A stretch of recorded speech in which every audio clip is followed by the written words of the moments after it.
जय श्री राम। जैसा कि आप लोग अगर कोई भी कुंडली दिखाना चाहते हैं हमसे, आप अपना जन्म समय तारीख भेजें और हम आपकी कुंडली का एक वीडियो बना करके और आप लोगों को प्रसारित करेंगे, आप लोगों के पास भेजेंगे अगर किसी को भी किसी भी प्रकार की समस्या हो। जैसे देखिए एक कुंडली ये हमारे पास आई है और किसी सज्जन की है पास, तो ऐसे इसी तरीके से अगर आप लोग अपना कुंडली का एनालिसिस करवाना चाहते हैं तो आप हमसे करवा सकते हैं और हम आपको वीडियो प्रसारित करेंगे और उसमें जैसे जिस तरीके से इनका नाम पता इत्यादि हमने कुछ भी नहीं बताया उसी तरीके से ये भी रहेगा।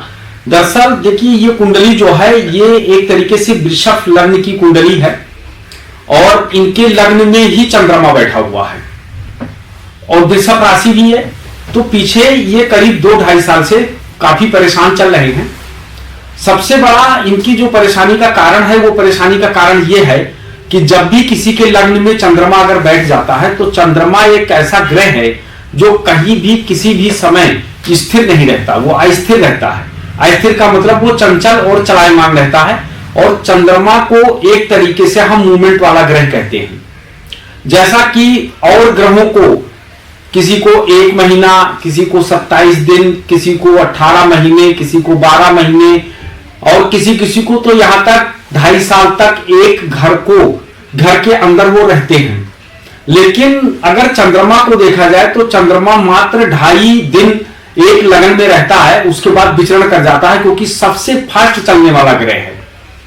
और जब ये हमारे लगन में बैठ जाता है तो हमको बहुत परेशान करता है और कभी भी हमारे अंदर स्थिरता नहीं आने देता, हमेशा अस्थिरता बना करके रखता है। हम काफी परेशान हो जाते हैं कि हमको भी जीवन में जो है कुछ चाहिए। उसके बाद अगर उसी कुंडली को हम देखते हैं तो नवमांश कुंडली में केतु और बुध आकर के बैठ गया, राहु और मंगल के साथ सप्तम भाव में बैठ गया। अब इनकी सबसे बड़ी जो प्रॉब्लम है वो है इनके वैवाहिक जीवन को लेकर के कि आखिर इनके रिश्ते चलते क्यों नहीं है। आए दिन पत्नी के साथ रोज झगड़ा होता है, रोज डेली दिक्कतें पैदा होता है। तो इसका सबसे बड़ा कारण क्या है? इसका सबसे बड़ा कारण यह है कि इनके वैवाहिक जीवन में राहु और मंगल बैठा है और लग्न में केतु। जब केतु लग्न में बैठ जाएगा तो सर्वप्रथम वो दिक्कत क्या देगा? सर्वप्रथम वो दिक्कत ये देता है कि ऐसे व्यक्ति जो होते हैं वो एक दूसरे के अंदर मतलब जो है चीजों पर जांच करते रहते हैं, शक की निगाह से देखते हैं, शकी प्रवृत्ति के हो जाते हैं। ऐसे लोगों के दिमाग में हमेशा शक उत्पन्न होता रहता है। और ये जो है क्या होता है कि जब शक चलता है ना किसी चीज में लेकर के तो दिक्कत आती है और हर चीज में गणित लगाते हैं। और दूसरा चीज क्या होता है कि जब 2, 4, 6, 8, 10, 12 ऐसे घरों में जब केतु बैठ जाता है तो सर्वप्रथम क्या करता है कि वो न्यूरो प्रॉब्लम भी देता है और इनको जो है सरदर्द से संबंधित भी दिक्कतें बहुत जबरदस्त है और पेट की बीमारी भी है और हमेशा गणित लगा लगा के काम करते हैं। जब भी केतु, क्योंकि केतु जो होता है वो किस चीज का प्लैनेट है? केतु अगर एक तरीके से देखा जाए तो केतु को मोक्ष का प्लैनेट कहते हैं, केतु मुक्ति का प्लैनेट है। और राहु जो होता है वो तकरीबन लालच का है, लोभ का है।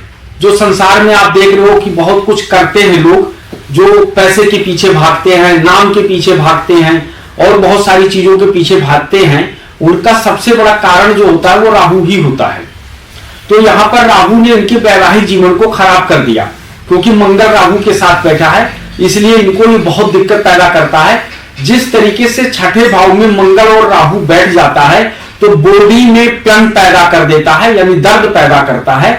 उसी तरीके से जब सप्तम भाव में मंगल और राहु बैठ जाएगा तो पत्नी के दिमाग में दर्द पैदा कर देता है और वो व्यक्ति जो होता है मतलब पत्नी का जो पति होता है वो उसके लिए सरदर्द बन जाता है। इस कारण से इनका आए दिन वैवाहिक जीवन में मतलब जो है दिक्कतें ही चल रही हैं पर पत्नी कभी एक जगह पर नहीं बैठ पाते हैं।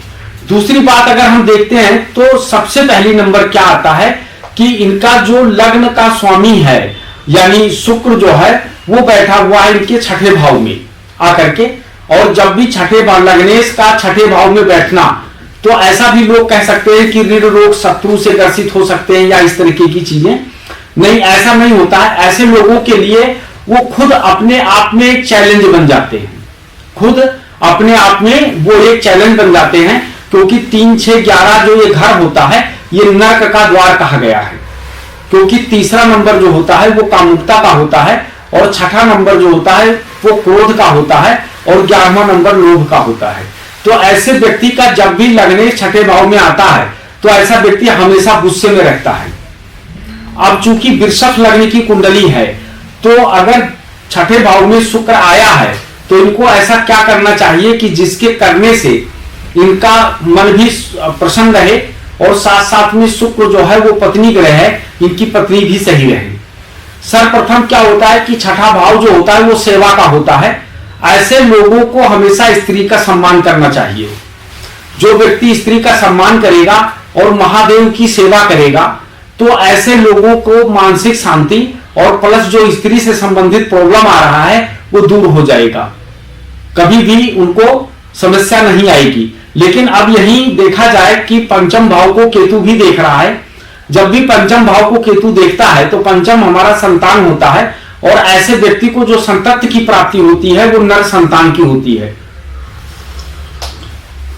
यानी उनको पुत्र पैदा होता है। तो उनके पास एक पुत्र भी है और काफी समस्याओं से मतलब घिरे हुए हैं, और इनकी जो महादशा चल रही है वो प्रेजेंट में राहु में शनि चल रहा है, 2022 से 2026 तक चलेगा।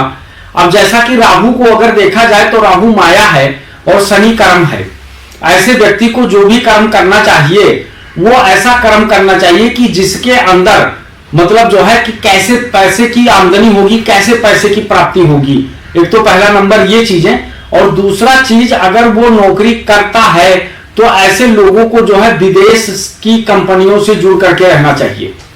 अगर वो बाहर की कंपनियों से जुड़ करके रहेंगे तो उनको अच्छे धन की प्राप्ति होती है और बहुत बढ़िया होता है। परंतु ऐसी महादशाएं जो होती हैं वो सर को गंजा भी करती हैं, यानी बाल झड़ने की भी एक समस्या पैदा कर देता है, और वो समस्या इनको है, वो समस्या भी इनको है।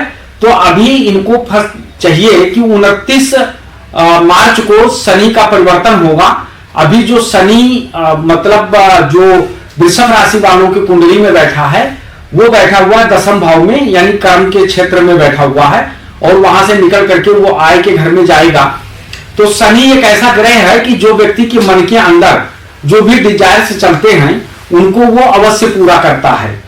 तो सर्वप्रथम क्या होता है कि आपको अपने कर्म बहुत अच्छे रखने चाहिए, और जब हमारे कर्म बहुत अच्छे होते हैं तो हमको शनि महाराज बहुत अच्छा फल देते हैं, क्योंकि शनि हर ग्रहों का अपना अपना कार्य तत्व है। तो शनि का जो कार्य तत्व है वो पीड़ा है, यानी वो सिर्फ व्यक्ति को कर्मों के फल देने आते हैं। अगर आपने अच्छा कर्म किया है तो आपको अच्छा फल देंगे, और अगर आपने गलत किया है तो आपको पीड़ा देंगे, आपको कष्ट देंगे। इसलिए 7.5 अथवा ढैया या शनि की महादशा जब चलती है तो उन लोगों को ज्यादा कष्ट होता है, या वो लोग ज्यादा दुखी होते हैं जिन्होंने अपने जीवन में गलत काम किए होते हैं, क्योंकि शनि उनको दंड देने के लिए आया है। और हमेशा शनि की महादशा गुरु के बाद आती है, पहले गुरु की महादशा आती है फिर शनि की आती है, क्योंकि गुरु जो होता है उसको कहते हैं धर्म योग, धर्म यानी 9वें भाव का आता है। तो अगर व्यक्ति ऐसा धर्म कर्म करता है और अपने गुरुजन साधुजन इनकी सेवा करता है और अच्छे कर्म करता है, तो जब गुरु की महादशा समाप्त होती है तो गुरु शनि से कह के जाते हैं कि इस व्यक्ति ने पूरा महादशा बहुत अच्छा कर्म किया, बहुत अच्छा काम किया, दान पुण्य किया, लोगों के दुख को दुख समझा। आपकी जब महादशा आएगी तो आप इसके कर्मों का फल जरूर देना और अच्छा फल देना। लेकिन गुरु की महादशा अगर चल रही हो और व्यक्ति जब गलत काम कर देता है, किसी को चीट करता है, किसी का दिल दुखाता है, मारपीट करता है, गंदी गंदी गालियां देता है, तो उससे क्या होगा कि जब गुरु जाएगा, जब शनि की महादशा आएगी तो शनि उसको दंड देता है। और क्योंकि शनि न्यायाधीश है इसलिए गुरु के बाद शनि आता है, तो शनि पीड़ा उन्हीं को देता है जिनके कर्म ठीक नहीं होते, और जिनका कर्म सही होता है उनको शनि कभी पीड़ा नहीं देता। तो जिस तरीके से हमने इनकी कुंडली के बारे में कहा, उसी तरीके से अगर आप चाहें तो आप अपनी कुंडली दिखा सकते हैं, और हम आपको वीडियो के द्वारा हम अपने जो है YouTube पे प्रसारित करेंगे और आपको बताएंगे, और आप इसका जो है एक तरीके से अच्छी तरीके से ध्यान रख सकते हैं। जय श्री राम, हर हर महादेव।